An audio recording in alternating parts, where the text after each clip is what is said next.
What's up guys, this is your favorite fanfic YouTuber, the Fanfic Majesty. Join my Discord if you want to chat and share your thoughts, the link is in the description.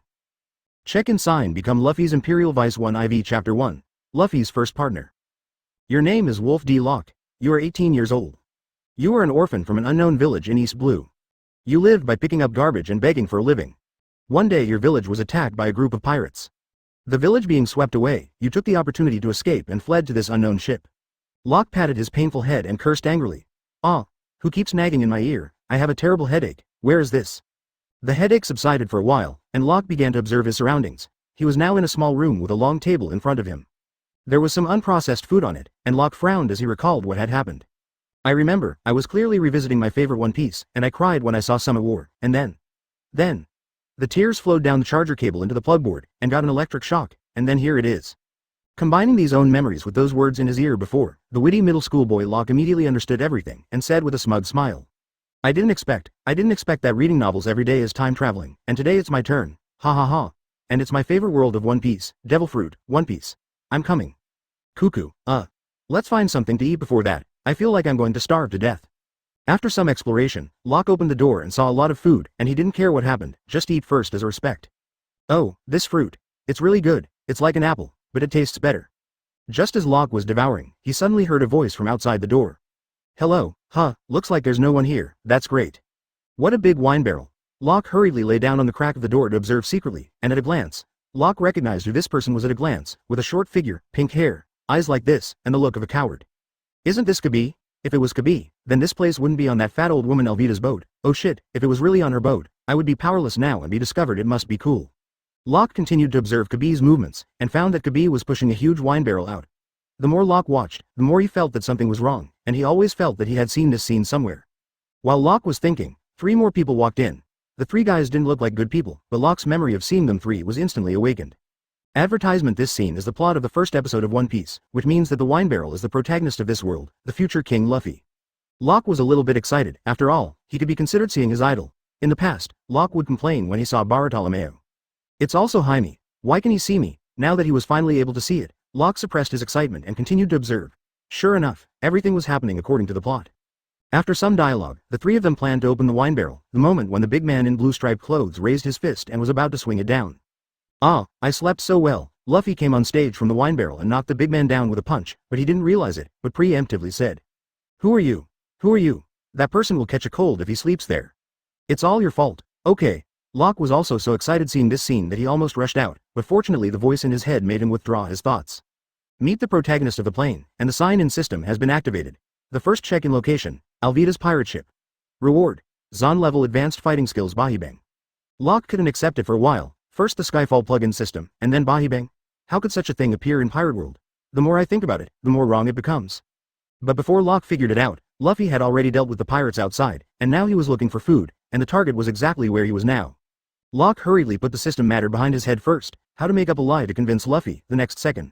Luffy dragged Kebi back through the door, and both of them looked at Locke standing in front of him and asked, who are you?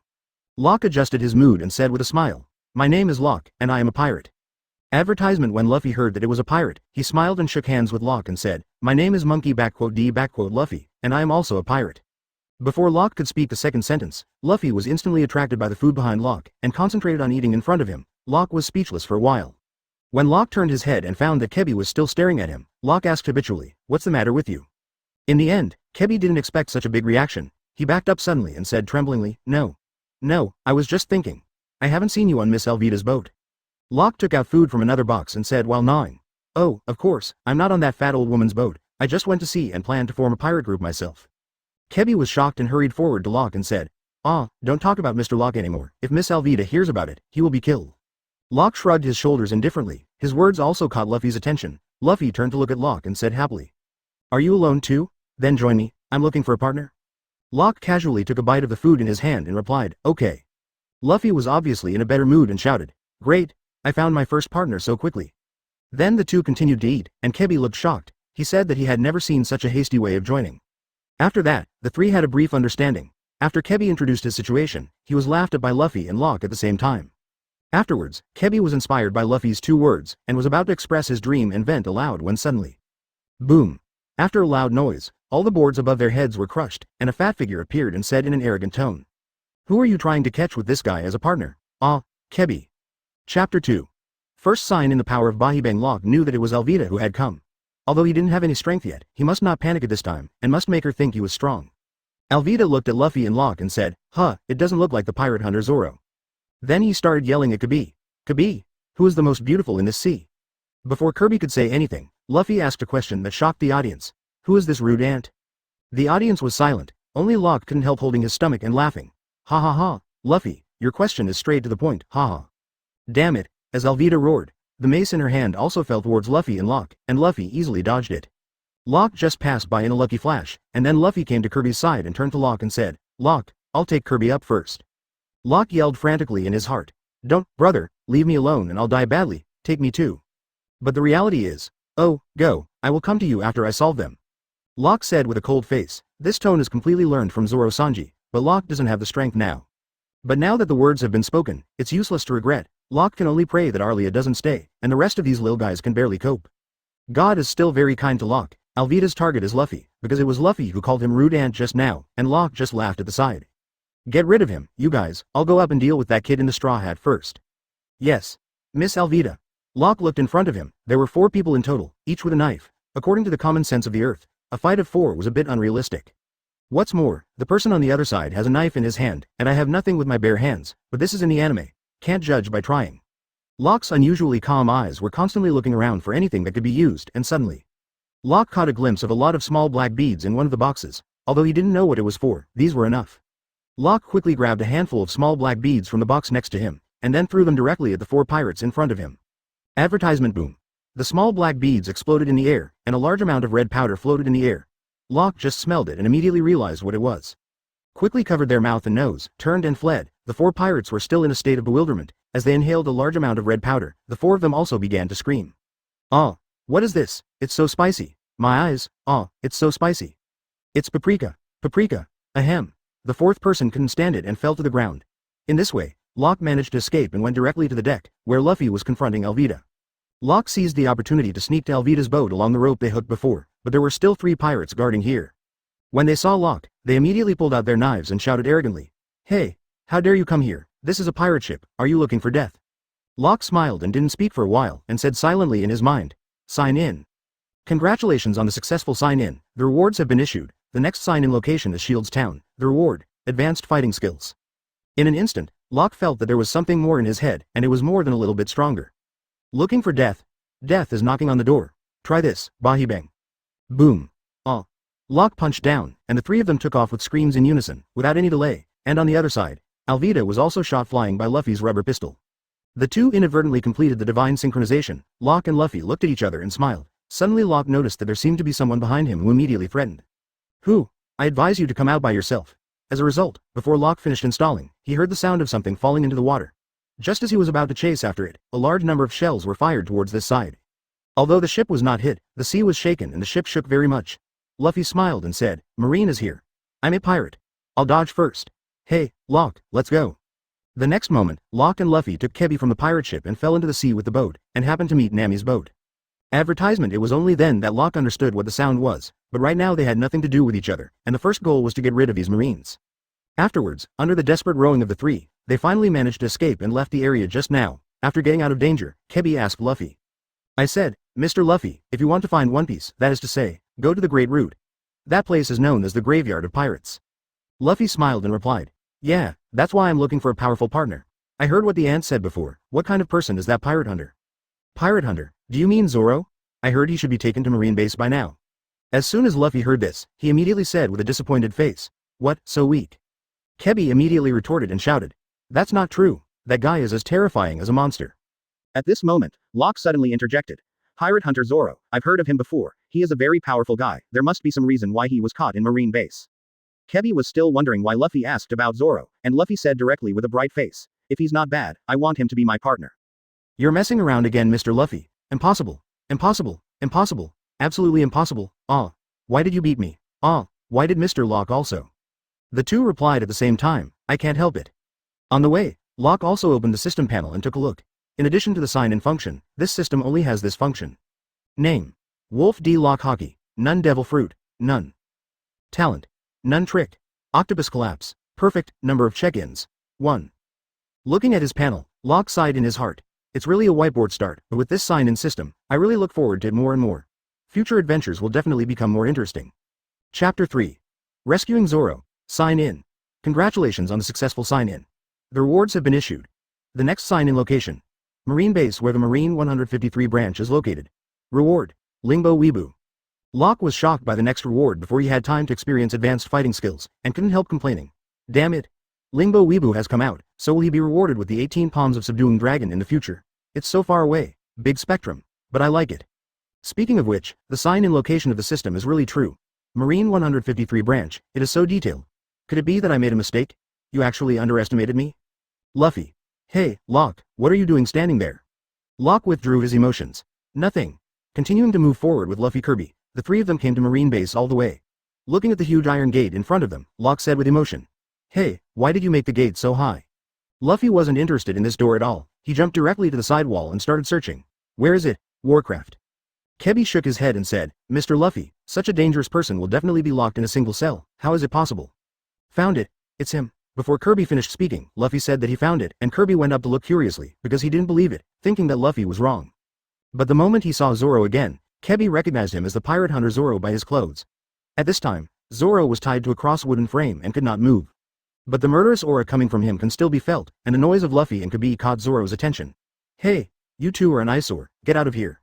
Kebby was so scared that he quickly dissuaded Luffy from asking him not to be a partner with Zoro. At this time, a little girl turned inside with a ladder. Came straight to Zoro, and then there was the scene of Tsunere Zoro refusing the rice ball, and Locke and Luffy Kirby watched this scene on the fence. After seeing the arrogance of Baroque, the three of them were extremely disgusted with this guy. When the little girl was thrown out, Luffy rescued and caught her in time. Kebby hurried forward to ask about the little girl's situation, but at this time Locke had already arrived in the base, and Baroque looked at the strange man in front of him and said arrogantly. Hey, you be ***********, who allowed you to come in without permission. This kind of behavior will be sentenced to death. Locke didn't say a word but his fists were already clenched. Zoro felt the killing intent from Locke and quickly shouted at Locke. Advertisement, get out of here quickly, I just need to complete that agreement. At this moment in Locke's mind. Sign in. Congratulations on the successful sign-in. The rewards have been issued. The next sign-in location is the Marine Base where the Marine 153 branch is located. The condition, after defeating Monka. Reward. Tenacious body. Locke turned his head to look at Zoro, and finally left without making a move. When he reached the door, Baroque was still yelling at Locke's back. Locke slammed his fist against the massive iron gate. Boom. The iron gate flew straight up, shattering the walls around it, before Locke left. At this moment, Bellamybo was so frightened that he couldn't stand still with trembling legs, and said tremblingly, that person. Blames. A monster. Zoro smiled and said, it's very strong, that person. Afterwards, the three of them took the little girl back to her tavern and told about what happened before. After learning the reason why Zoro was arrested, Luffy has decided to let Zoro be his partner. At this time, the arrogant Bellamybo appeared again, came to the hotel and started to die, threatening to execute Zoro tomorrow, but was punched and knocked down by Luffy angrily. Kebby quickly stopped him and shouted, Stop it, Mr. Luffy. You are making an enemy of Marine again. But no one stopped Locke at this time, only to see Locke slowly walked in front of Bellamybo, stretched his wrist, looked at him with a gloomy face and said, You look like this, it's really disgusting to look at. What are you talking about? Tell you, I am the son of Colonel Monka, Before he finished speaking, Locke's fist had already landed on his face. Although he didn't use Bahibang, his strength was far beyond that of ordinary people. Bellamybo passed out on the spot with blood all over his face, and the surrounding guards still wanted to do something. Luffy broke free from the shackles and dealt with them twice, then shouted. I've decided, Kirby, I'm going to make Zoro my partner. At this time in Marine Base, Zoro, who was already a little lacking in spirit, felt someone in front of him immediately woke up from the dream and saw that it was Luffy and Locke who appeared during the day and said. Is it you again? What a laid-back guy. Advertisement. Luffy. I'll untie the rope for you, so be my partner. Zoro. What did you say? Luffy. I'm looking for a partner to be a pirate. Zoro. I refuse. Are you biting me to take the initiative to become a villain? Don't waste your time. The conversation between the two was basically Zoro refusing, but Luffy didn't listen at all, and Locke couldn't stand it anymore and interjected. You use the sword, right? Let's help you get the sword back, but if you want to get your sword back, you have to join us. Zoro immediately got impatient. You're so wicked. You be ****************. Luffy also laughed and said, Ha ha ha, this is a good way, let's go Locke. Locke nodded and set off with Luffy. At this time, the Marine Base people were all on the top floor pulling his statue from Ankala. Locke stepped back a little and saw the statue being pulled up. So he directly said to Luffy, Luffy, it seems that everyone is up there, you can go up directly, I will wait for you here. Really? Good. Look at me, rubber rubber, rocket. Call out. Luffy flew up super fast directly, but the speed caused him to fly over his head. In midair, Luffy quickly stretched out his arms and grabbed the statue so that he fell to the top floor. But the statue also fell directly because of Luffy's upper body. Locke looked at the huge statue that fell above his head and cursed, "That idiot." Then immediately put on a posture and took a step back, accumulating power with his right fist. Baji, bang. Boom. The powerful force shattered the upper body statue with a single punch. At this time, Luffy on the top floor also successfully found Berumal and grabbed him and started running. The people on the top floor also found Locke, who was in the execution ground, and Kebi, who came to rescue Zoro. When Kebi untied Zoro, he told Zoro that Belameb had no intention of keeping the agreement, and he also shot Locke and Luffy against them. The thing told Zoro, he hopes Zoro can help them. Chapter 4. Liberation of Shields Town. That's it, because you committed the crime of rebellion, I will execute you on the spot. Monka had already arrived at the execution ground with a group of Marines. Kebi started to tremble with fright. At this time Locke walked slowly in front of the two and blocked them from speaking to Monka. Who are you going to kill? Menka. How dare you act wildly on my territory, just like that kid with a straw hat, are you planning a coup d'etat? Zoro. I have always been fighting alone, which is completely different from a guy like you who bullies others with the help of the army. Monka. Roronoa Zoro, don't underestimate me, your strength is no different from my rights. The more Locke listened, the more annoying he became. He knew the details of this Monka very clearly, he was just a Marine recruit before. Once, all the Marines on the entire warship he was on were killed by 100 schemes. Crow, and Monka's jaw was crushed. Crow's men praised him for hypnosis, making him think he had captured Crow. He gave Marine the disguised Crow, and thus became the ensign of the Marine 153 branch. In fact, it was just a little trash who had never seen the world. Locke didn't have the heart to listen to this guy, and pointed at him to provoke him. You know, death is already knocking at your door. Yuluo Locke cast Lingbo microsteps to walk through the Marine like an afterimage and came to Menka in an instant, before he started to be surprised. Locke knocked Monka to the ground with an uppercut, and Zoro and Kebi stared blankly. That. What is that? I don't know, I've never seen it before. Sure enough, Mr. Locke is really strong. Monka clutched his bleeding chin. His jaw was broken, and the iron jaw that the fairy protected his jaw was also broken by Locke. What are you doing in a daze? Shoot, kill them all. Marine reacted and started shooting at Zoro and Kirby, but Locke didn't panic at all because he knew who was coming next. Boom. Boom. Boom. The moment the gunshot rang out, Luffy appeared on the stage and helped the two block all the bullets, making Zoro anxious. But what happened next also gave Zoro the idea of seeing a monster. The bullet hit Luffy's rubbery body and elongated. In the end, they were all bounced back by Luffy. Ha ha ha, didn't I say it, I'm very strong. Advertisement. Then Luffy turned around and handed the knife behind his back to Zoro, and the two started talking. Zoro. You be asterisk asterisk asterisk asterisk asterisk D. Who the hell are you? Luffy. I'm Monkey D. Luffy, a man who aspires to be the One Piece. Luffy. Because I didn't know which one it was, I brought all 3 knives. Zoro. The 3 knives are all mine, because I'm a 3-knife style. Luffy. Well, you will accept it. If you fight with us here, you will become a villain against the government, or you will be killed by Marine. Which do you think is better? Zoro smiled helplessly and said, Are you the son of a devil? Forget it, it's better to be a pirate than to die here. Luffy exclaimed excitedly. Great, you are willing to be my partner, very good, great. Seeing Luffy's appearance, Zoro quickly shouted, Understand, help me untie the rope. On the other side, both Marine and Monka were shocked by the scene just now. Monka knew that Luffy must have eaten some kind of devil fruit, so he ordered to shout. Since guns are useless, hack them to death with knives. A large number of Marines rushed up. Luffy untied the rope for Zoro, but it became tighter and tighter. Zoro anxiously asked Luffy to hand him the knife quickly. The next moment. Ding! A large number of Marines were blocked by Zoro handsomely with 3 knives, and threatened to kill them all if he moved. I promise you to be a pirate. Since there is bound to be a battle with Marine, I will become a villain justifiably. However, let's say it first. Only my own ambition, I will definitely carry it through. Luffy. Ambition? Zoro. I want to become the #1 swordsman in the world. If you prevent me from realizing this ambition, then you will cut through your stomach and apologize to me. Luffy. The #1 swordsman in the world, not bad, One Piece's partner, at least he should be like this. Zoro. Dare to say, since this is the case, no matter whether it is notoriety or what, I will be famous all over the world. Menka, who got up suddenly, stood up and shouted. What are you all in a daze for? Get rid of them quickly. Locke was instantly annoyed as he stood aside, clenched his fists and said to Monka, Why are you so blind? The good atmosphere was broken by you just like that. Go to hell. Octopus collapse triple overlap. Advertisement boom. What? After a scream, Monka was punched by Locke on the wall of Marine base, and his whole body was embedded in it. Luffy also told Zoro to squat down. Then the Marines were dealt with a rubber whip, and the field was simply cleared. Locke returned to Luffy, and the 3 of them stood on the execution ground facing the remaining Marines. If there are still people who want to catch us, the manager will take action.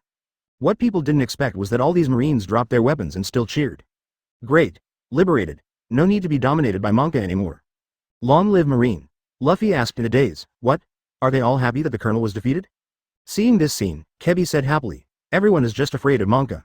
Locke also smiled when he saw this scene and thought in his mind, sign in. Congratulations on the successful sign-in, the rewards have been issued.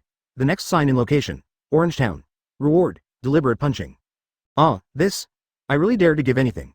I punched deliberately, it seems that this is asking me to follow the path of a real man.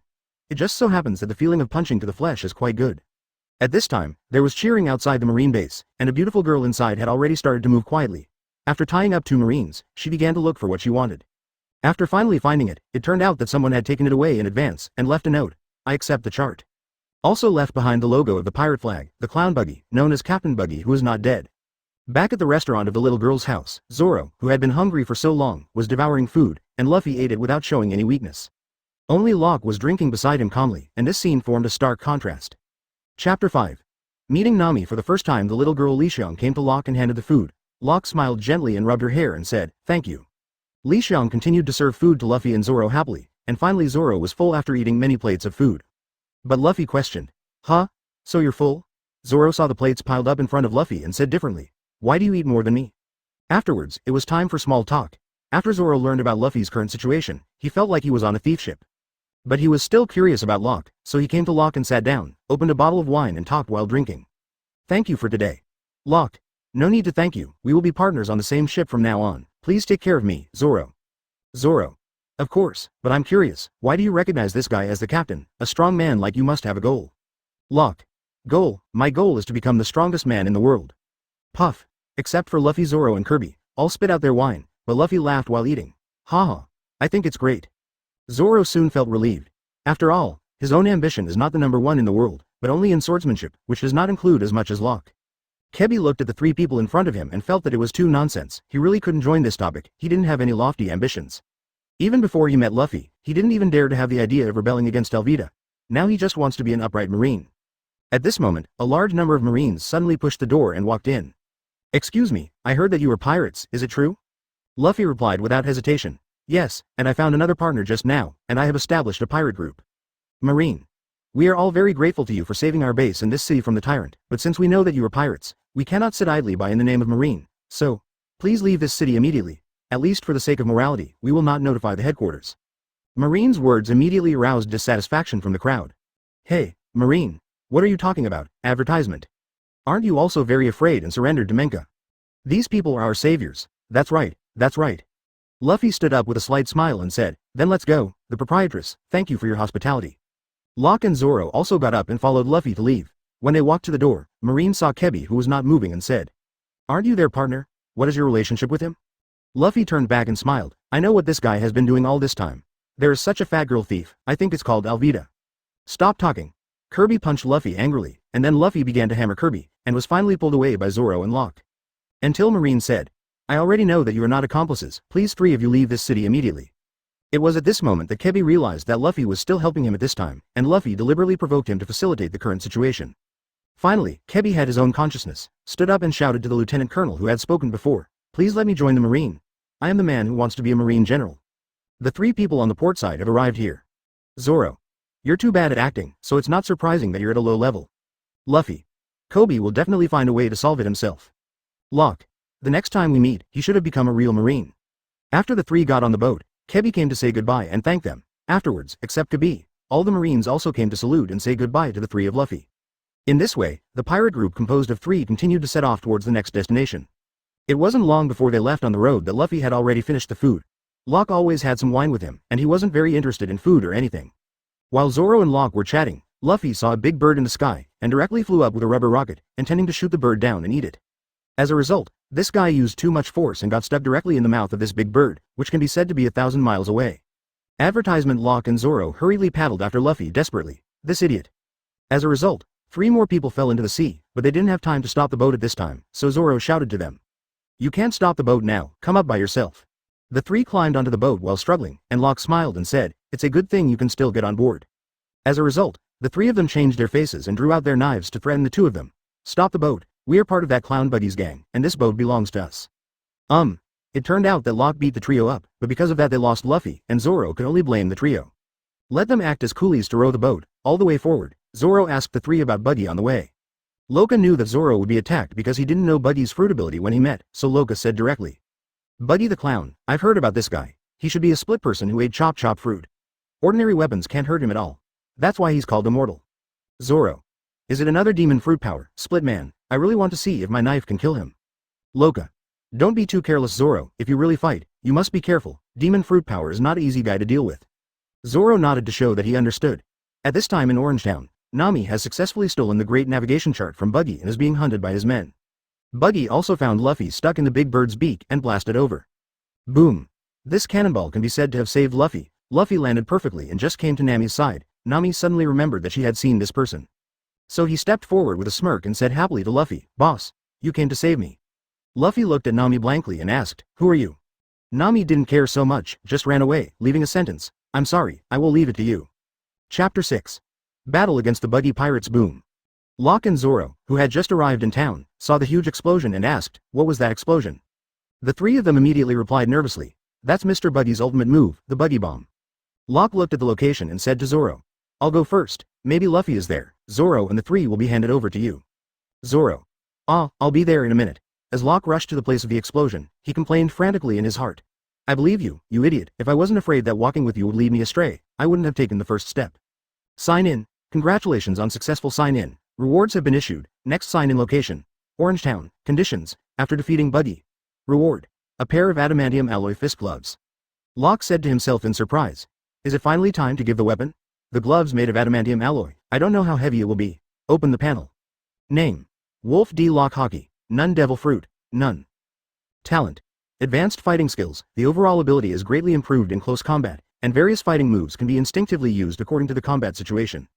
Tenacious body. The body will be immune to the damage in a short period of time, and will feel double the pain if it has not recovered after a period of time. Tricks. Bahibang. Perfect. Lingbo Weebu. Perfect. Deliberate punching. Perfect. Number of check-ins. 5. Now Locke's panel has begun to be sufficient. In terms of talent, Locke can be understood as passive, and Locke is already feeling the advanced fighting skills. To put it simply, the tenacious body is to delay the damage you receive, so that no matter how many injuries you suffer during the battle, you will not feel it instantly, and you can still fight. 2 tricks have also been added. Lingbao Weebu can allow Locke to quickly approach the opponent and avoid all gunshots and other attacks. Up to now, Locke has never used his full power, and he has only used 3 stacks at most. The highest explosion of Octopus can achieve 8 stacks, which is amazingly powerful. Advertisement. And there is another way to use it, Dark Energy. Dark Energy can destroy the interior in an instant, and its lethality is very high. As for the deliberate punching punch he just got, although he hasn't experienced it yet, Locke can already feel the powerful force swimming in his body. Locke is not a lunatic. He found Luffy and Buggy in no time, just in time, when Nami was being forced to shoot Luffy. Locke didn't go out in a hurry, because if he was too anxious, there would be no scene where Nami helped Luffy put out the fire with his hands, which might have some impact on Luffy's decision later. After waiting for a while, the time finally came. Just as Nami was about to put out the fire with his hands, Locke suddenly appeared and kicked the cannon directly in the direction of Buggy. Then he pulled Nami over and said, "What's the situation? I seem to have missed something good." Seeing Locke, Luffy immediately shouted happily, "Locke, you are finally here." At this time, Buggy and his subordinates also panicked, and Buggy hurriedly pushed the subordinates around him and shouted, "Go and put out the fire, go." A group of younger brothers rushed up immediately. Locke stood there calmly, and the next second Zoro came to the rescue and blocked the crowd with the handle of a knife. Locke looked at the lead that was about to end and said to Zoro, "Zoro, get out of the way, Buggy is coming." Zoro stepped aside in an instant while the fuse burned to ashes. Boom. The huge explosion directly blew up half of the building under their feet. Locke looked at the power and said with emotion, "This power is really good." Zoro walked towards Luffy and said, "I said you, what are you playing again? I thought you were taken away by a bird, but now you are locked in a cage again." At this time, Nami was a little at a loss. The man who appeared suddenly before him, and Zoro who appeared later, Nami felt that they were not good. When Zoro was walking towards Luffy, suddenly a person shouted from the ruins, "Damn it! You guys dared to treat me like this, you all die." Locke glanced at it, then turned to Luffy and said to Zoro, "That guy is Buggy the Clown. You just said you wanted to try it on the boat, I'll leave it to you." Zoro pulled out 3 knives and smiled, "Don't worry." Bark. As Zoro's blade slid across, Buggy was cut into several sections. Zoro withdrew the knife and said with a disappointed face, "This guy is too weak." Advertisement. But in the next second, he recalled what Locke said to him on the boat before, and instantly pulled out the knife to block Buggy's hand that was about to attack. Zoro looked seriously at the Buggy that had turned into several pieces floating in the air in front of him and said, "Sure enough, it's a good thing that Locke told me some things before, otherwise you'd really be fooled." Buggy had a smile on his face. Hey, as expected of Zoro, the pirate hunter, he reacted very quickly, and wanted to kill you right away. Although Nami was very surprised when he saw this, he still came to Locke and said, "Aren't you partners? Go and help him." Locke said flatly. That guy is just restraining Zoro a bit. Knowing his ability, he should not be able to hurt Zoro. Nami said anxiously. Then he can't beat that Buggy either. Locke smiled and told Nami to step aside a bit, then punched Luffy's cage. Octopole collapsed dark energy. Click. The hard steel cage instantly shattered, and Luffy immediately stood up excitedly and said, "Ah, it's finally out, thanks, Locke." Locke twisted his wrist and said, "It's a small matter, I'll leave that Buggy to you, his ability is too restrained for Zoro." Saying this, Locke untied the rope on Luffy's body, and Luffy moved his body without any restraints and smiled. Okay, that big red nose. In an instant, the audience was silent. The most ruthless thing about Buggy was what others said about his nose. In an instant, Buggy's target turned to Luffy. At this time, Buggy's subordinates finally appeared, Mochi the animal trainer and Kabaji the acrobat. When Buggy saw them coming, he smiled and said, "Mochi, Kabaji, you are here." "Lord Buggy." Buggy continued to fix his gaze on Luffy and said, "I'll leave that guy Zoro to you, I'm going to kill the kid with the straw hat first." The situation suddenly became 3-on-3, Locke was still very confident, the strength gap between the two sides was too great. Luffy is against Buggy, Zoro is against Kabaji, who claims to be a swordsman, and Locke is against Mochi, the animal trainer, but his main opponent is this guy's mount. Chapter 7. The deliberate punch of the explosion, seeking flowers. Lion Lakey, Locke Kid, when they just lost Buggy, the Buggy pirates started to select the captain again. Mochi and Kabaji fought fiercely for 12 hours without a winner, but Lecky eliminated them all at once. Now, as acting captain. The size of this lion is not a normal species at first glance, and Nami seems a bit abrupt at this time. Locke just asked Nami to stay behind him, he will protect her. Nami didn't dare to move when he saw this scene, so he could only stay behind Locke. Mochi looked at Locke and said with disdain, "Shay thought it was some big shot, just an unknown kid, I still want to take off Nanaroya Zoro's head." Locke said blankly, "I really don't know who gave you the courage to be so arrogant, this big cat?" Mochi was furious immediately, whipped Lee K and shouted, "Lee K! That guy dares to insult you, tear him apart." Roar. Locke squared his eyes on the huge lion in front of him and dodged sideways the moment it pounced. Then he drew his right fist backwards and shouted, 8 poles collapsing, 8 overlapping. Boom. Oh. This punch directly sent Lee Ji's huge body flying, together with Mochi above. Mochi was dumbfounded. Being led by Lee Chi and bumped into the wall, everyone around also noticed this scene, Zoro said to himself. "So this is your real strength, Locke, I can't fall behind, 3 swords style demon slash." The most shocking thing was Nami behind Locke. He saw what happened at close range just now. When Lee K rushed over, Nami thought he was dead.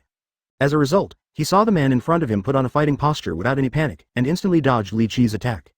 And it was blown away with a punch. The strength of this punch, Nami could feel the gust of wind at the moment of the explosion. Nami can't believe her eyes now, can this level really be achieved by humans? On the other hand, Locke just twisted his wrist and suddenly thought of something, slapped his head and said, "Ah, it's over so fast, I forgot to say that, damn it."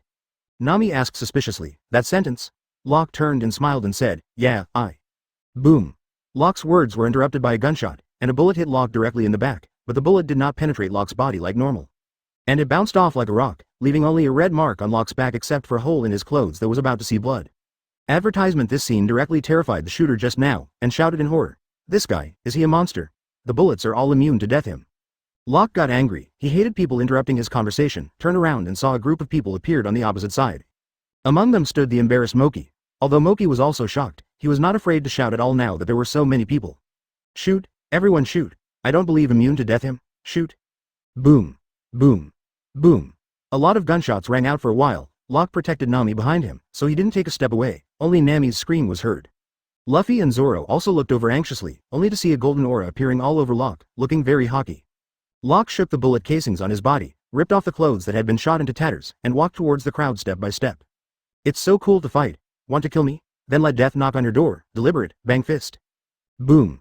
As Locke swung his fist, a golden dragon seemed to appear on his right arm, and a terrifying aura exploded in front of him. In an instant, all the pirates in front of them were pulverized by this punch, not even scum was left. This terrifying blow directly shocked everyone present. Luffy's eyes lit up and shouted, "That's amazing." Zoro looked at Locke in shock and said, It's not something humans can do, it's terrible, Locke." Nami had already fainted from fright, and Buggy also dropped his jaw and shouted, "Mochi, this person is." Zoro came to his senses and realized that the battle on his side was over, but Luffy hadn't, so Zoro hurriedly called out to Luffy. "Hey, Luffy, you're the only one left who isn't done yet." Only then did Luffy react and quickly looked at Buggy with a smile and said, "Sorry, it's time to end, rubber, bazooka." "What?" Buggy let out a scream and was shot into the sky by Luffy. The battle was over, and the rest of the Buggy pirates were all too scared to say anything by Locke's previous blow. How could he still dare to resist? Locke carried the unconscious Nami up, and Zoro remembered that Nami asked Luffy, "Luffy, who is this woman?" Luffy smiled and said, "Partner, it's the navigator I just found." Advertisement. Zoro nodded and said suspiciously, "Really?" When the three of them were about to leave like this, an old man wearing this strange armor suddenly jumped out. The old man had also witnessed everything here just now. Just as he was about to say something, when Luffy turned around, he tripped over a stone without noticing, so he flew out and bumped into the old man. The noise also successfully woke up Nami. Locke saw that Nami was already awake and put her down and said, "You are awake, your name is Nami, right? Welcome to be our partner." Nami looked at Locke in bewilderment and said, "What are you talking about?" Before a few people continued to talk, a large number of people suddenly came, but it seemed that they were not pirates, but residents of this town. Are you from somewhere else? Luffy. Well, who are you guys? Resident. We are the residents of this town. Could it be that the pirates are fighting among themselves? If you know anything, please tell us. Before Luffy could speak, everyone saw the mayor who was knocked unconscious by Luffy and hurried forward to check. "Ah, Mayor. How did this happen? Please cheer up, Mayor." "He passed out. It must be a good thing for the pirates." "Damn it, it's too much," suddenly Luffy said. "I'm sorry, this uncle was knocked unconscious by me." All the residents were furious and took up weapons and asked Luffy, "Why are you attacking our mayor? Who are you? Are you fellow pirates?" Luffy. "We are pirates." Nami was dumbfounded, Zoro and Locke laughed, and then the four ran away, and the residents behind chased after them angrily. Chapter 8. Kim Pirates. Sign in. Congratulations on the successful sign-in. The rewards have been issued. The next sign-in location. Sibro Village. Reward. Finger pistol, enhanced version. While running, Locke signed in silently, and there were two strange marks on the wrists of both hands. These are the adamant alloy gloves he just obtained. The system uses its means to directly hide Locke, and when using it, it only needs one thought to cover the fist. Proper black technology. Locke was still disappointed when he saw the rewards for the next sign-in, because if it was the 6 styles, he would prefer paper arts, moonwalk, and shaved. Finger pistol's words really don't have much effect on Locke now. The penetrating power of that instant burst is simply not comparable to Locke's Baji Bengian. Nami. Really, why do you always make things worse? Luffy. What a nice city, everyone will be so angry because that uncle got hurt. Locke. Yeah, a very peaceful town. Zoro. This is like a pirate style, haha.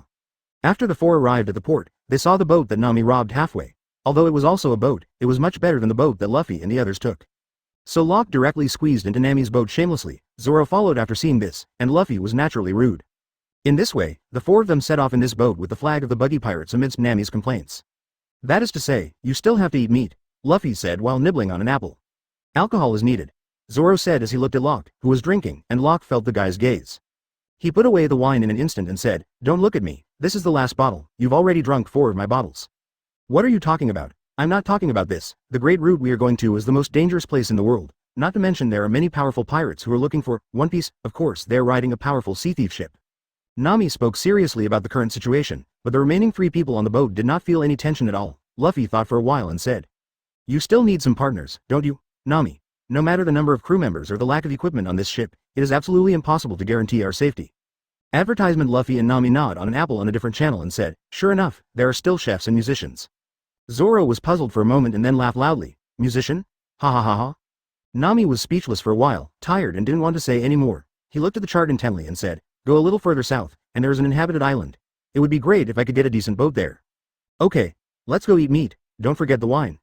"And my wine. Hey, you 3, afterwards, the boat sailed for several days, nothing happened along the way, and several people could be as bored as they wanted, and Locke had seen it these days. Why is Nami said to be Uranus? This kind of terrifying predictive ability, the weather forecast is completely weak. Along the way, all kinds of situations at sea and in the sky were all ruled out by Nami one by one, and the boat always sailed in a safe place. Luffy. Hey, there seems to be a boat ahead. Nami looked over immediately, and there was indeed a ship, and it was a pirate ship, but it was not a big ship, and it seemed that it had just been attacked. The hull was seriously damaged. Nami suddenly felt a little uneasy, and immediately said, "Go around, don't let them find us. If they take the initiative to attack us in this situation, this small boat will not be able to withstand a single shell." Luffy said with an unhappy face, "Why, there must be a lot of food on their boat, I don't want to eat apples anymore." He didn't know what happened to Zoro while he was sleeping, but Locke came to the bow and took a closer look at the pirate ship, confirming that it was an unfamiliar flag. Locke thought to himself, "Sure enough, how can there be only those pirates encountered in the plot on the sea? It doesn't look like much." Locke suddenly thought of something and said to Luffy, "Luffy, we don't have enough food and wine, let's ask that boat how about borrowing some." Luffy's eyes lit up immediately. Good, let's go, rubber, rocket." Locke quickly grabbed Luffy's body, and before he left, he didn't forget to say to Nami, "Nami, just wake up Zoro and let him protect you. We'll borrow something and come back." Advertisement call out. Luffy took Locke and jumped out like a cannonball, and went straight to the damaged pirate ship. The appearance of the two of them shocked everyone on the ship. Nami looked at the two messing around and was furious. Really, 1 and 2 like to mess around so much. To be on the safe side, Nami woke up Zoro, and Zoro shouted in shock after learning the situation. What? Those two guys didn't call me, Nami gave him a direct look and said, you stay here to protect me. Listen. Here, yes, no, yes. Zoro nodded helplessly and sat on the boat to complain, while Locke and Luffy on the other side had already started negotiating with them. Locke. Seeing that your ship is dying, let's borrow some supplies. Luffy. Meat. Meat. Where's the meat? Although the people on the pirate ship had surrounded Luffy and Locke at this time, no one dared to step forward. At this time, a strong man walked out from the crowd.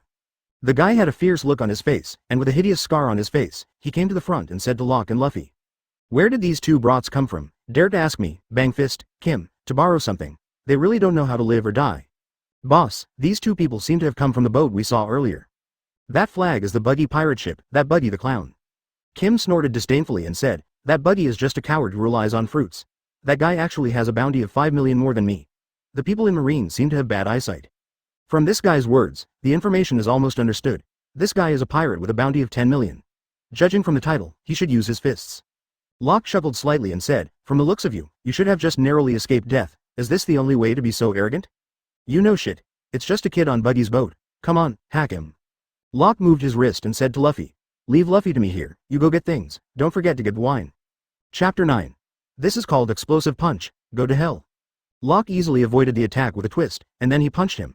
The rest of the people rushed forward. Locke used Lingbo Weebu to start the roll call mode.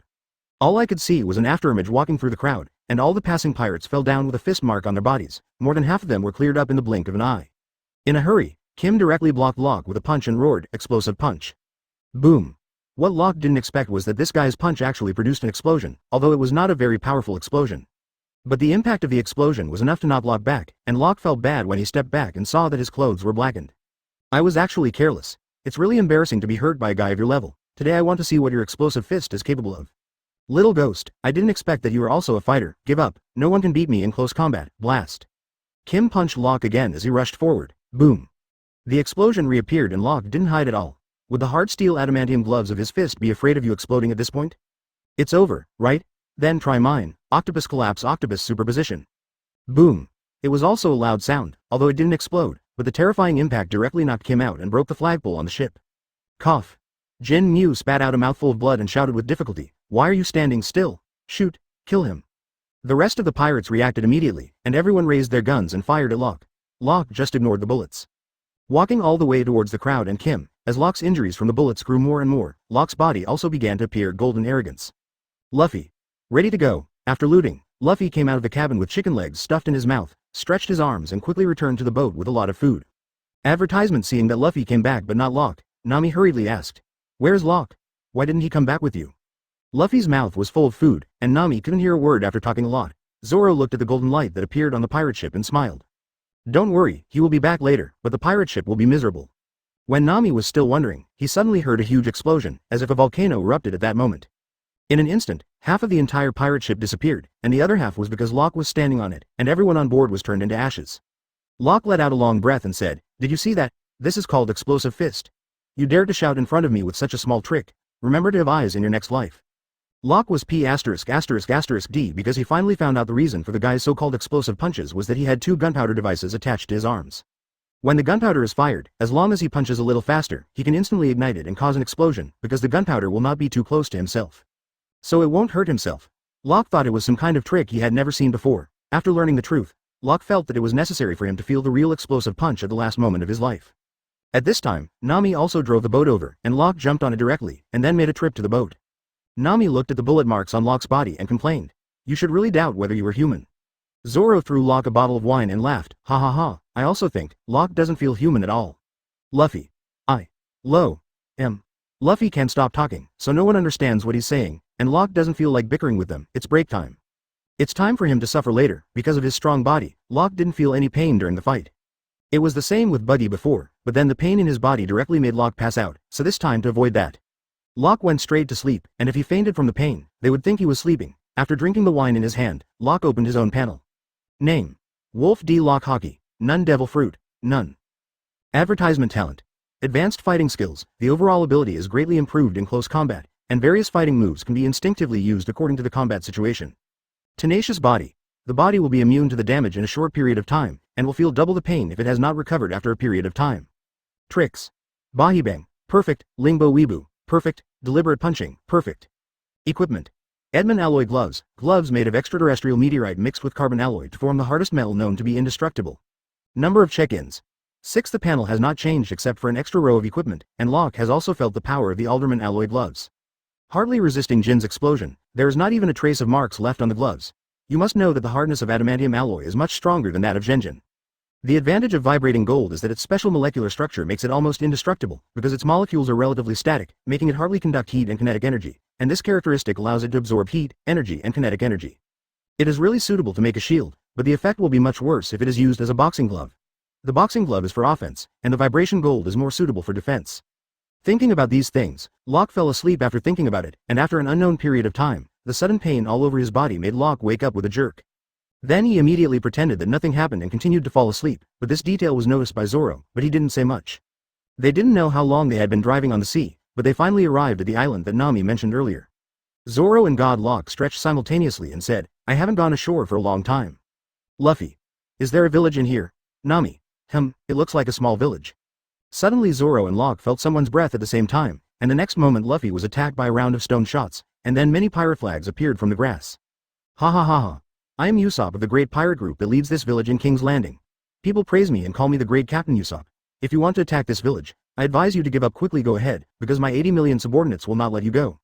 Luffy's eyes lit up and shouted, "That's amazing." Chapter 10. Usopp and Kaya. Only Luffy would believe Usopp's words directly. Nami chuckled and said, "It's a lie." Usopp said instinctively, "It was seen through." Nami said with a smirk, "Look, he said he was seen through." But Luffy turned back to Nami with a look of surprise and said, "What, is it a lie?"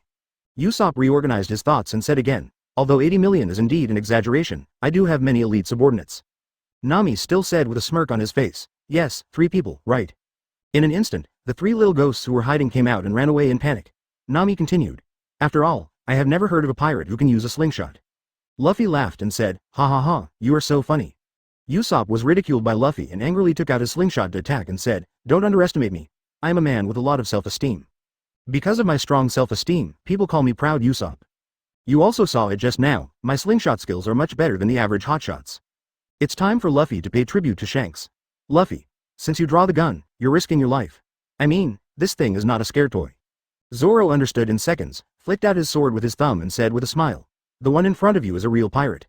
Locke also flexed his wrist, his eyes became terrified and he said, "What, is the fight going to start?" The aura of the 3 of them made Usopp tremble instantly, and finally sat down on the ground weakly and said decadently, "Sure enough, the words and momentum spoken by a real pirate are extraordinary, so powerful." After that, the 3 people laughed, and the tense atmosphere disappeared instantly. Luffy also said that he was learning and selling, imitating Shanks' words.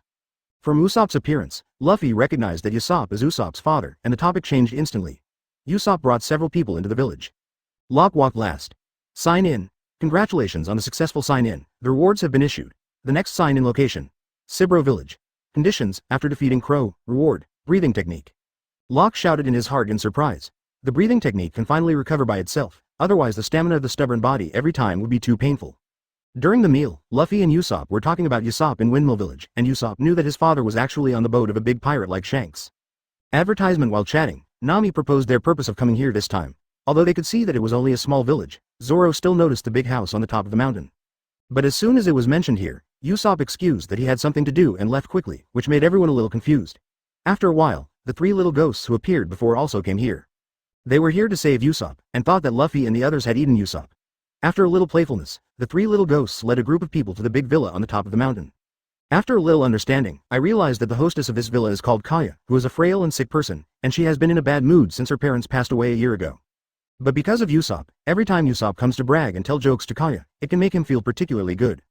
After listening, Luffy said, "What, is that guy really great?" Nami thought for a while and smiled. Then, "Is the eldest lady getting better?" The 3 little ghosts replied in unison, "Of course. With Captain Usopp, Miss Kaya's life is much better." Luffy laughed. "Haha, okay, then go ask her if she can lend us a boat." 3 little devils. "This place is heavily guarded, it's hard to get in." Luffy directly ignored their words and came to the fence, holding the top of the fence tightly with both hands, and then pulled down. Zoro and Locke instantly understood. With everyone grabbing Luffy's body, the next second. "Call out." Everyone flew into the air, and Kaya, who was listening to Usopp's story, saw several people in the sky. "Usopp, In the sky? Boom.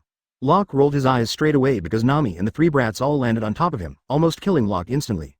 Luffy and Zoro made two perfect human marks on the ground. Luffy. Smooth landing. Nami. No luck, you idiot. Locke. You sure? Went well.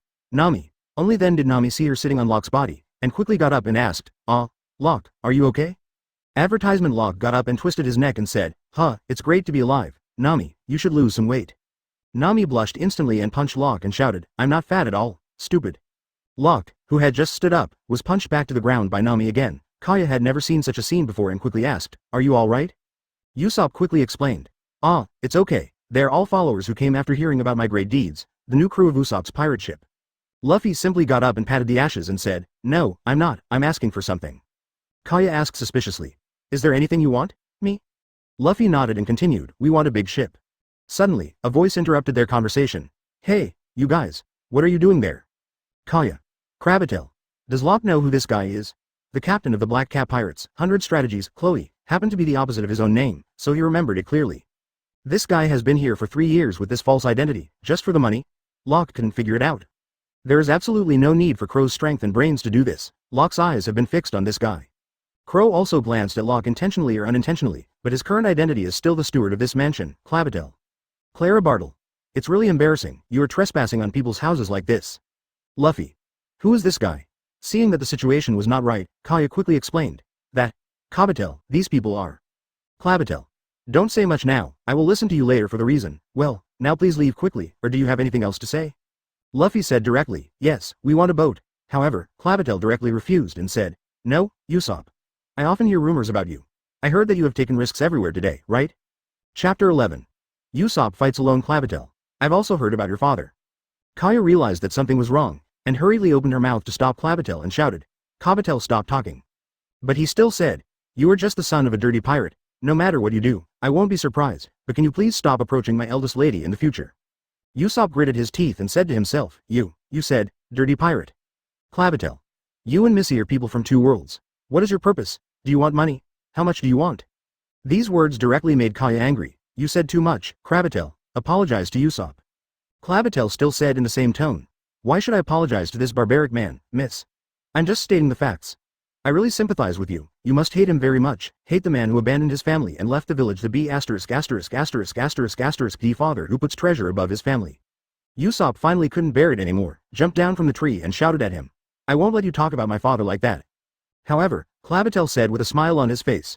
Why are you so excited? At this time, you should come up with your tricks of lying. For example, your father is a traveling businessman, and for example, I am not related to him by blood. What? To shut up. Usopp throws a punch at Clabatel, but the punch misses him in the face as Locke blocks it. Usopp is angry but rational. Looking at Locke suspiciously, he said, why are you stopping me? Locke didn't answer but just looked at Kaya on the window. At this moment Kaya had covered his mouth. Locke knew if Usopp made a move at this time.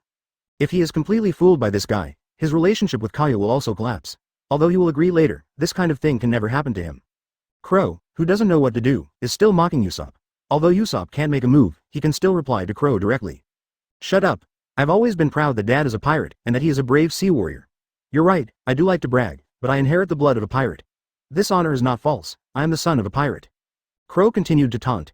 HMPH, are pirates brave sea warriors? It's really unreasonable, but your blood as a pirate is indeed true.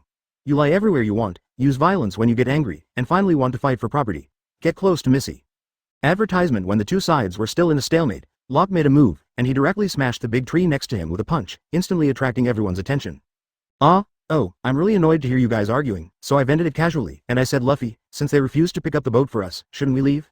Although Luffy was silent from beginning to end, he was already very angry, so he didn't listen to what Locke was saying. Zoro could only pull Luffy away, and Usopp knew that it was pointless to continue, so he turned and left, and looked back at Kaya before leaving. Still looking worriedly at Usopp, Usopp left with his head down, and the three little ghosts immediately rushed forward and shouted at Clabatel.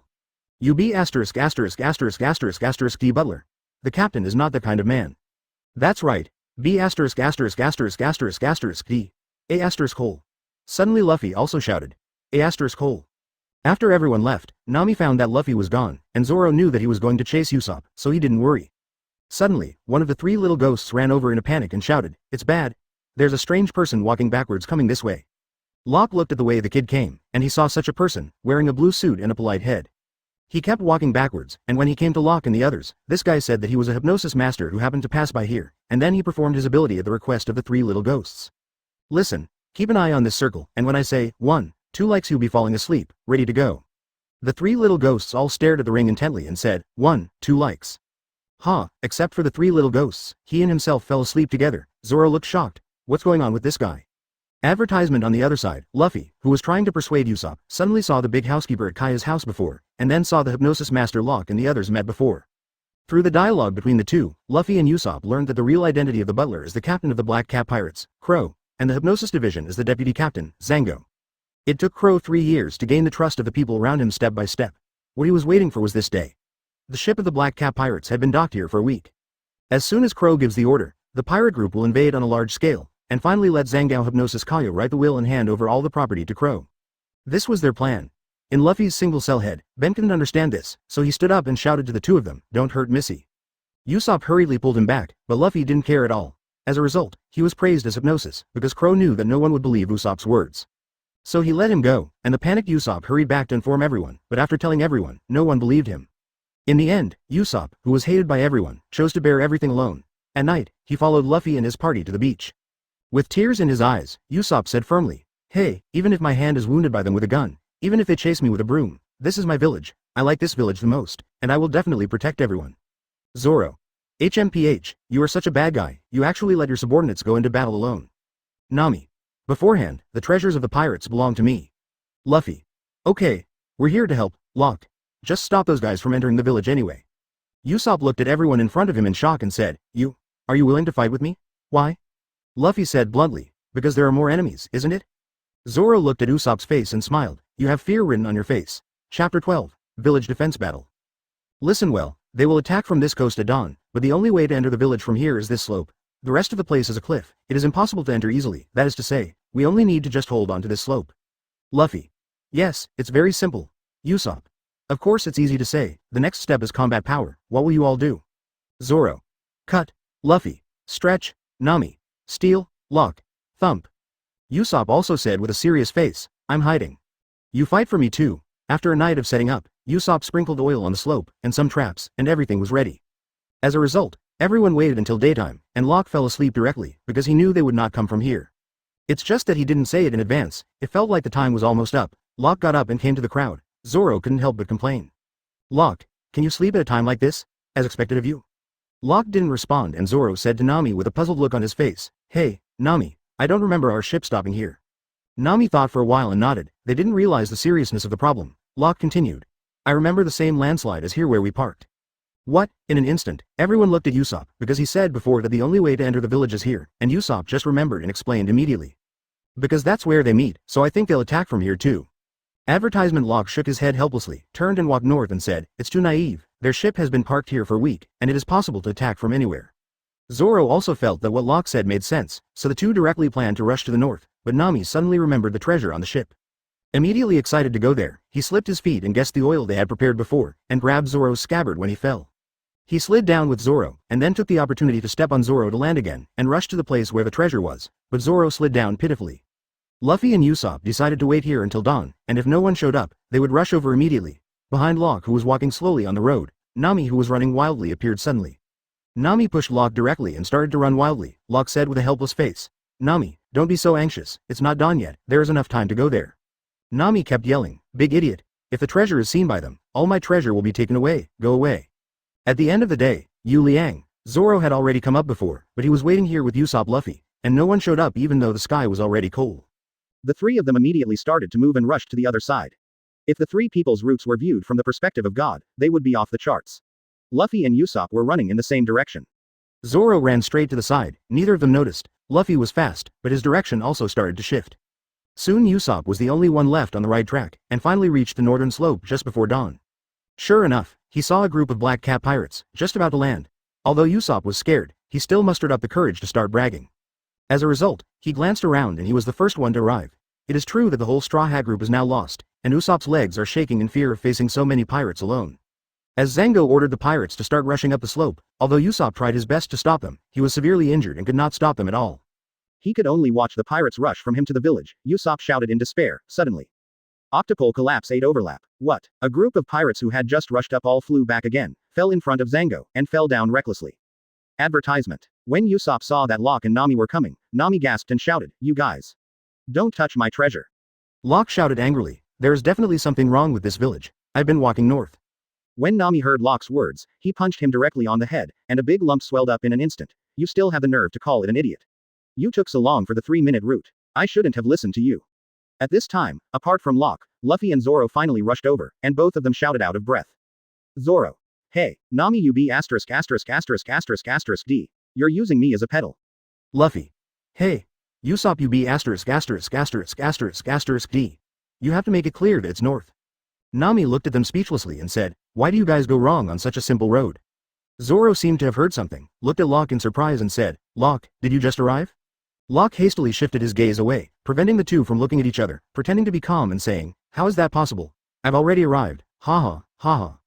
However, Locke's lying technique can be compared with Luffy's, the kind that can be seen through at a glance.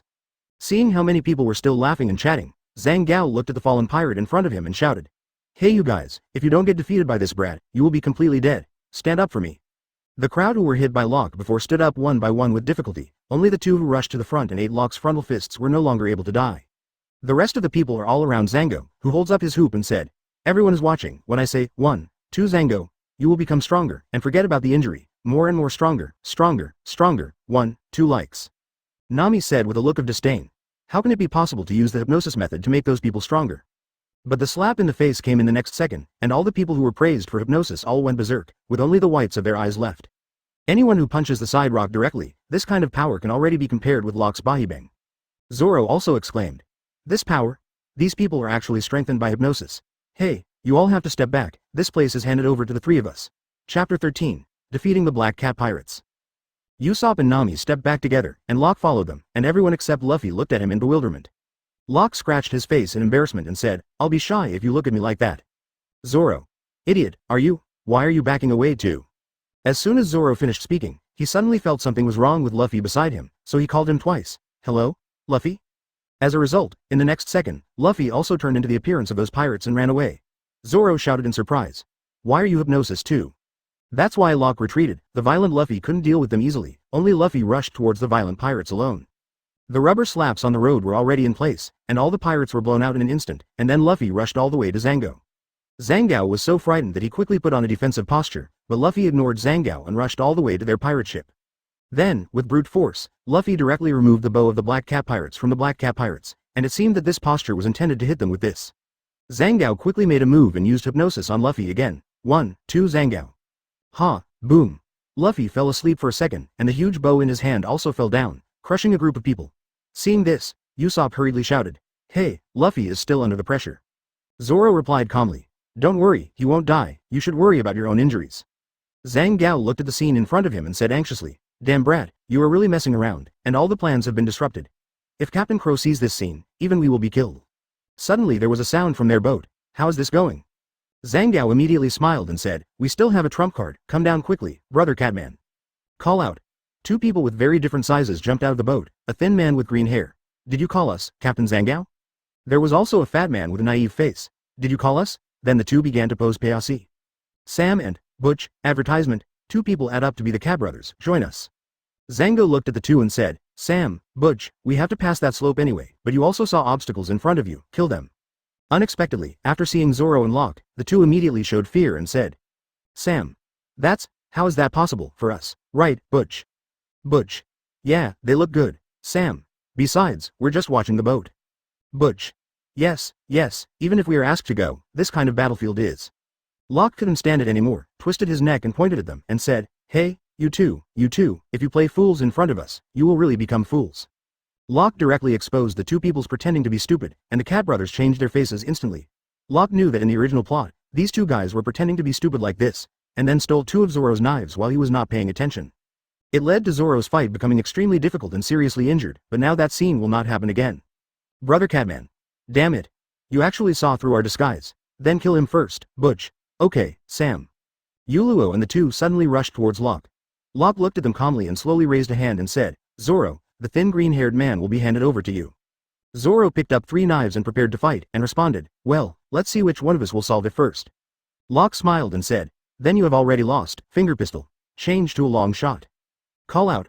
I saw that one of Locke's fingers seemed to launch a strong air current, but there was nothing at all, and Locke was aiming at Butch behind him. The Catman brothers were about to laugh at Locke's bluff the next second. Bark. What? Butch's body was pierced suddenly, and he flew out with a lot of blood. Everyone was shocked. Zoro just said that he would compete with Locke to solve it first, but he lost the competition before it even started, but there was only one left in front of him. Zoro immediately came back to his senses, but at this time Sam was already stunned, and instead of shooting Zoro, he stood there and looked at Butch, who fell to the ground in surprise. Suddenly, a Shinigami-like voice reached his ears. Dare you be distracted while fighting me? Three Swords Ryu, tiger hunting. Advertisement bark. What? After one move, Sam was also easily eliminated, and now only Zango was left on the field. Facing Zoro and Locke, Zango knew that he had no chance of winning. Especially Locke, the method just now was simply too terrifying. He actually used his fingers to directly release a bullet-like trick. Can't even see, let alone dodge. Zango stepped back step by step. He was ready to escape, but the next second he saw a person appearing behind the two. I didn't expect you to be blocked by a few little ghosts. The Black Cap pirates have fallen. Zango wanted to refute, but he was still afraid of Crow and dared not speak at all. At this time, Butch, who was still breathing, grabbed Zango's feet and said with difficulty, Captain, please hypnosis me. I'm going to tear that guy apart. Locke saw this scene and said, hey, he's still alive. It seems that the first time the needle is not very good. Zoro said with a smile on his face, haha, so I won. The two were still making a scene at this time. Nami saw that Crow had also come. She couldn't continue to sit still, although everyone was very strong. But if you wake up Luffy, it will be a sure win, so Nami dispatched and ran directly down the slope to Luffy. Usopp was shocked. Hey Nami. It's dangerous, come back. At this time, Zango had successfully hypnosis-ed Butch, and this guy's original body of fat turned into explosive muscles in an instant, and his body was several times stronger. Seeing Nami running past him, Zango immediately swung his dart and said, what are you trying to do, little girl? Call out. The dart is shot and the target is Nami, but at this time Nami is still some distance away from Luffy, just when she is about to be hit by the dart. Ding. Hey. Don't shoot at our navigator. Locke didn't know when he appeared. The injured adamantium directly smashed Zango's darts, and Nami also successfully came to Luffy at this time. He stepped down without hesitation. Although the high heels were not very high, they were still very powerful. Luffy woke up instantly and shouted angrily. Chapter 14. A big victory for flowers. Ah, it hurts. Nami, what are you bastards doing? It hurts me. Now it's fun. The situation has become 3 volts 3. Crow doesn't have to think that Luffy must deal with it, and Kaya should rush to the battlefield Lair to give away the head. At that time, Crow will completely P***s off Luffy. Zoro is in full condition and is not injured. It should be easy to deal with a Zango. As for Locke himself, the powerful monster in front of him did not look very easy to deal with, but for Locke, he liked this kind of opponent. Just as Locke thought, Miss Kaya came to deliver the head, and after a burst of verbal deceit from Chloe, she was almost killed. Poor Usopp. He was already seriously injured, but he blocked another blow because of Kaya, and fell to the ground with blood all over his body. Angrily, Luffy's rubber punch directly distorted Crow's face from a super long distance, and Zoro easily dealt with Zango with one move, shattering his other iron ring together. Locke looked at Butch, who was running wild in front of him, and said with a smile, come on, I like punching you like sandbags the most. Octopole collapse aid overlap, cat people attack. Boom. A huge force collided and broke out, and the metal cat claw in Butch's hand was instantly smashed into pieces by Locke's adamant alloy glove, but his strength was still terrifying. Bahibang, who broke out with all his strength, actually resisted, and the two were evenly matched in a stalemate. The momentum of the collision just now directly overturned the surrounding pirates. Zango fell weakly on the ground and looked at the scene in front of him in surprise. How is it possible? Then, that guy's strength can actually compete with Butch, who was hypnosis. Zoro smiled disdainfully and said, confrontation? You may be overthinking it, but he's our vice captain. He's still far behind with just that kind of guy. After a stalemate for a while, Locke blasted Butch out of the air, and then followed up with another punch in the air and knocked him to the ground. Boom. There was another loud bang. Butch's huge body was smashed to the ground by Locke's punch, and it was scrapped on the spot. Only too violent Butch was dealt with. Seeing this situation, Crow suddenly looked at Kaya, and no one expected that this guy would change his strategy directly to attack Kaya. Everyone didn't react. Usopp couldn't get up on the ground at this time. Locke also thought in shock when he saw this scene. This guy. As expected of Beiji Kella, his brain turns really fast. If it weren't for Lingbo Weebu, you would have succeeded. Ding. Advertisement. Another moment. No one saw what happened, and in a moment Locke was behind Kaya, and his fist directly smashed the claw on one of Crow's hands. Luffy yelled in surprise. Nice job, Locke.